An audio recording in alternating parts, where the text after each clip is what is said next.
আজি শুকুৰবাৰ 2025 চনৰ 11 এপ্ৰিল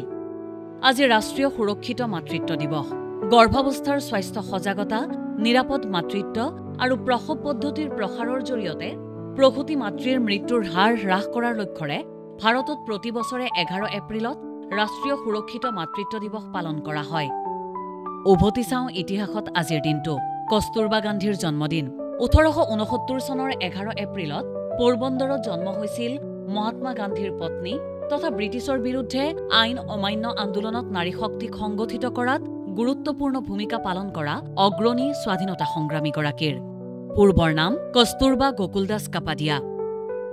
জামিনী ৰয়ৰ জন্মদিন 1887 চনৰ 11 এপ্ৰিলত ব্ৰিটিছ ভাৰতৰ বেলিয়াত্ৰত জন্ম হৈছিল ভাৰতৰ গ্ৰাম্য জীৱন আৰু ৰামায়ণ মহাভাৰতৰ কাহিনী আধাৰিত অনুপম চিত্ৰশৈলীৰ বাবে জনাজাত পদ্মভূষণেৰে সন্মানিত 20 শতিকাৰ প্ৰসিদ্ধ ভাৰতীয় চিত্ৰশিল্পীগৰাকীৰ হৰিপ্ৰসাদ বৰুৱাৰ জন্মদিন 1889 চনৰ 11 এপ্ৰিল তাৰিখে গোলাঘাট জিলাৰ খুমটাইত জন্ম হৈছিল স্বাধীনোত্তৰ অসমৰ প্ৰথমজন মুখ্য অভিযন্তা অসম অভিযান্ত্ৰিক মহাবিদ্যালয়ৰ প্ৰতিষ্ঠাপক অধ্যক্ষ শিশু সাহিত্যিক তথা ভাৰতীয় অভিযান্ত্ৰিক সেৱাৰ যশস্বী অভিযন্তাগৰাকীৰ KL সাইগলৰ জন্মদিন 1904 চনৰ 11 এপ্ৰিলত জম্মুত জন্ম হৈছিল বেৰিটন আৰু কোমল স্বৰৰ অনুকৰণীয় অনন্য কণ্ঠস্বৰৰ বাবে খ্যাত হিন্দী চলচ্চিত্ৰৰ প্ৰথমজন ছুপাৰষ্টাৰ হিচাপে পৰিচিত যশস্বী কণ্ঠশিল্পী আৰু অভিনেতাজনৰ সম্পূৰ্ণ নাম কুন্দনলাল সাইগল ৰোহিণী হট্টংগৰীৰ জন্মদিন 1955 চনৰ 11 এপ্ৰিলত মহাৰাষ্ট্ৰৰ পুনেত জন্ম হৈছিল ফিল্মফেয়াৰ আৰু ৰাষ্ট্ৰীয় চলচ্চিত্ৰ বঁটাৰ উপৰি বাফটা বঁটা লাভ কৰা একমাত্ৰ ভাৰতীয় অভিনেত্ৰী সংগীত নাটক অকাডেমী বঁটাৰে সন্মানিত মঞ্চ চলচ্চিত্ৰ আৰু টেলিভিছনৰ প্ৰভাৱশালী অভিনেত্ৰীগৰাকীৰ আন্তৰ্জাতিক শ্ৰম সংস্থাৰ প্ৰতিষ্ঠা 1919 চনৰ 11 এপ্ৰিলত ভাৰ্চেল চুক্তিৰ অংশ হিচাপে আন্তঃৰাষ্ট্ৰীয় সহযোগিতাৰে শ্ৰমিকৰ অধিকাৰ শ্ৰমৰ ন্যায্য মূল্যায়ন আৰু সামাজিক ন্যায় প্ৰতিষ্ঠাৰ লক্ষ্যৰে আন্তঃৰাষ্ট্ৰীয় শ্ৰমিক সংস্থা অৰ্থাৎ ILO প্ৰতিষ্ঠা কৰা হয় এপলো 13ৰ উৎক্ষেপন 1970 চনৰ 11 এপ্ৰিলত ফ্লৰিডাৰ কেনেডি স্পেচ চেণ্টাৰৰ পৰা এপলো 13 মহাকাশযান উৎক্ষেপন কৰা হৈছিল কিন্তু চন্দ্ৰলৈ যোৱাৰ পথত অক্সিজেন টেংক বিস্ফোৰণৰ বাবে চন্দ্ৰত মানৱ অৱতৰণৰ নাছাৰ এই তৃতীয় অভিযান ব্যৰ্থ হয় ইডি আমিনৰ একনায়কত্ববাদী শাসনৰ অন্ত